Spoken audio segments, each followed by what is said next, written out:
I really appreciate the feedback given on some of my last videos, so I wanted to start there, and I'd love any other support you can give, whether that's comments down below. So just due to my lack of time, I can only do like one video on women's football, one video on men's football a week, and there's obviously Champions League this week, so it'd be really nice going forwards. If you had a suggestion for which matches you were most interested in discussing, then leave a comment down below in whichever video, men or women's, regarding either, and I'll try and focus on whichever one is most interesting. Also, if you could leave a like, that would be really great. Thank you. So with that, let's get into Leicester versus Manchester United. So obviously Leicester just came up from the Championship. So generally I don't talk about teams that I think will be relegated, but I do like to give them a watch anyway, even if I don't necessarily do a video about them. I thought it'd be interesting to look at Leicester just because they did quite well in the Championship, so it might be good to have a look and see what they're trying to achieve here. Obviously this is against one of the better teams, I say that in air quotes, obviously I support Manchester United, so I didn't really expect Leicester to get anything from this, and I think from the way that they played, I think they also didn't expect to get anything from this. So first of all, here we have a scenario where Leicester are pressing Manchester United's short goal kicks. Important to mention,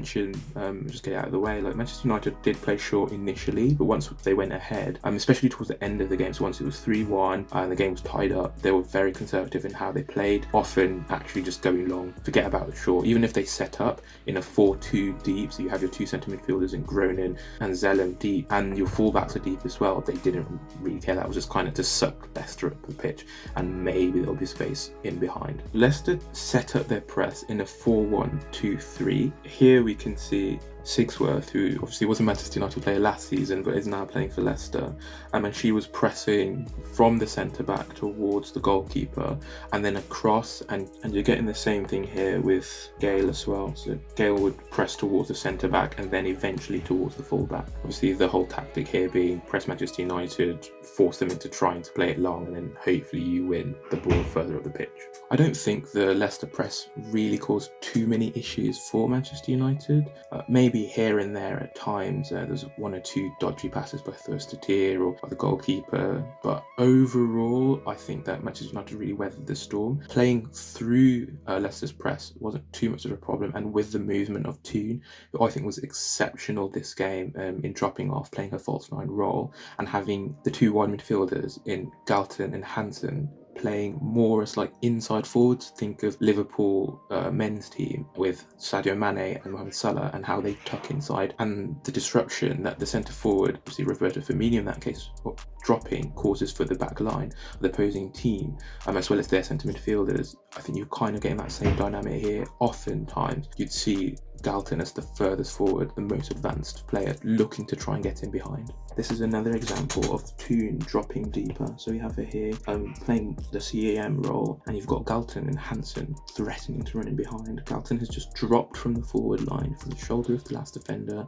pulled the centre back with her, laid it off for Toon, and then Toon is going to try and play her in so that Galton can exploit the space that she's created. This was a regular pattern throughout the game, having Toon drop off, pull defenders with her, and then having Galton or Hansen try and exploit the space in behind. Hansen had a little bit more license to float to either side of the pitch, with Galton being more of a focal point, but that was the general pattern. Okay, so along with Leicester City's normal press, they also tried to narrow the pitch on Manchester United throw-ins. So that usually involved the centre midfielders Tierney and Pike tracking Grunin, Sigsworth and Zellem during those throw-ins. Obviously those three would move in such a way to try and create space for each other and the throw-in taker, so that whoever was finally going to receive for Manchester United had a little bit more space. An example of that being in this scenario, where you have Sigsworth quite deep as Manchester United are about to throw it in. Sigsworth starts relatively deep and then runs forward, threatening to receive the ball from Blundell, but that creates the space for Zellem to be able to drop into and receive the ball more easily. Along with their typical 4-1-4-1 press that Leicester used, they also tried to press as much as they could on pass backs. So in this scenario, we have Flint and Sigsworth pressuring Manchester United's defence. I think that those two were a real handful for, very energetic, very dogged in how persistent they were, just trying to keep Manchester United's defenders on their toes. Okay, so Leicester typically attacked in this kind of 4-1-4-1 shape, and they attacked with pace and intent, although I think that their final product generally wasn't very good. Maybe compared to the opponents that they're playing nowadays, they don't really have quality this season to exploit the strengths that they had last season. So often, as soon as they got the ball back, it was how quickly can we get from where we are now to Manchester United's goal, often going out into the wide spaces, whether it's Bailey or Paul, and then having them try and run at their defenders. If possible, they try and have an overlapping run, whether that's on the fullback or centre midfielder. So you typically see that with Perffield on the left, or even Pike as well, who's a centre midfielder, trying to overlap and go around Paul. Kind of the problem with all of this was just how fast it was. You don't really have that many people to be able to then combine with, draw maybe Manchester United plays away, etc., and create a really high XG advantageous position.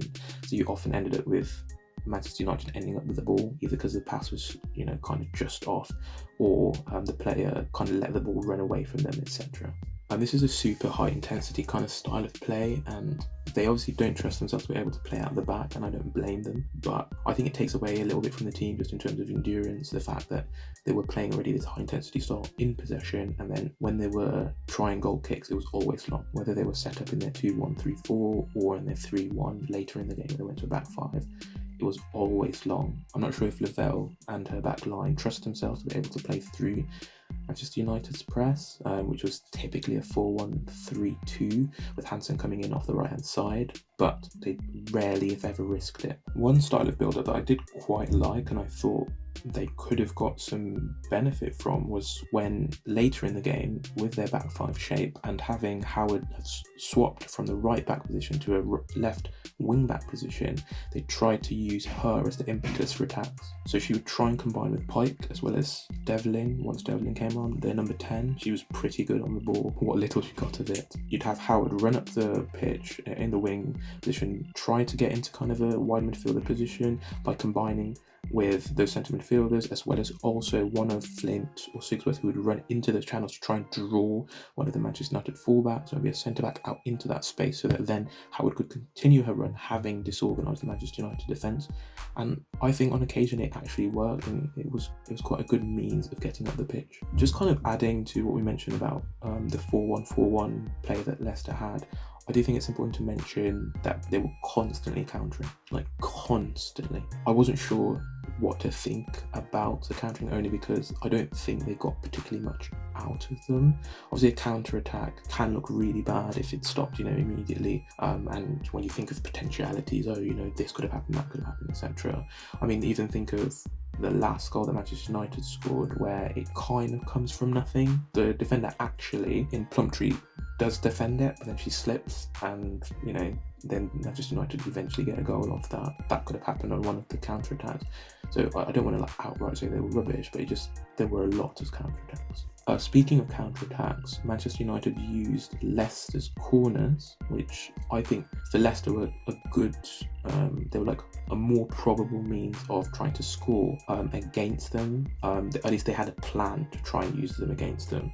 So they would position Toon on the edge of the Manchester United box, and then Grunin as the centre forward, so that when Manchester United defended, then they would try and get the ball to Grunin, who has obviously got legs, and then she's got the intelligence to be able to get a head up, and she's got the quality of ball to be able to find someone who's making those supporting runs. For the corners themselves, I think for Leicester, I can see why they put their eggs in that basket, just because with a corner, as long as you're not pulled up for it by the ref, you can kind of buffet defenders, you can move them kind of out of the way, even passively, like just by positioning in the same way that we have like pick and roll and basketball, you can kind of prevent defenders from being able to get to certain parts of the pitch, and then try and hope that your corner taker can get the ball to that place for a runner from your team. So for me, I can see why they tried to focus on corners. So moving back to Manchester United's attack, we talked a little bit earlier about Toon dropping with Galton and Hansen running in behind. Once the score went to 1-2, so Leicester 1, Manchester United 2. Then the Manchester United centre midfielders, Zellum and Grunen, were a lot less conservative, as well as also the fullbacks and Battier and Blundell. Battier was already kind of supporting attacks when she could with overlapping or underlapping runs earlier in the game, but they were a lot more aggressive, a lot more attacking in their positioning when Manchester United had sustained possession. Of course, they were kind of helped in that by the fact that Leicester went to that back five. By them sacrificing a player higher up the pitch when they were out of possession, it did mean that Manchester United had a reason to try and send more players forwards. Obviously, as a defending team, you want to have one player extra, not two. Two is unnecessary most of the time, depending on your skill.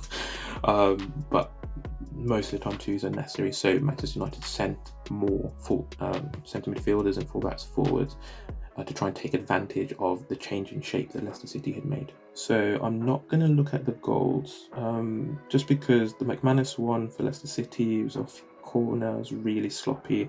I could get into that, but I think it's nitpicky. Toons was a wonder strike. You had Thirsta Tears, which was off a corner. She was quick to react, did really well in that regard. And then the Thomas one, really late on, was again just a slip. Obviously there was a couple of events after that, but it was a slip, so I don't really want to get into it. Again, please, if you have a fixture that you're interested in discussing, please let me know in the comments down below. And if you can, we would love it if you could smash the like button. It goes so far for this channel. And with that, we're out.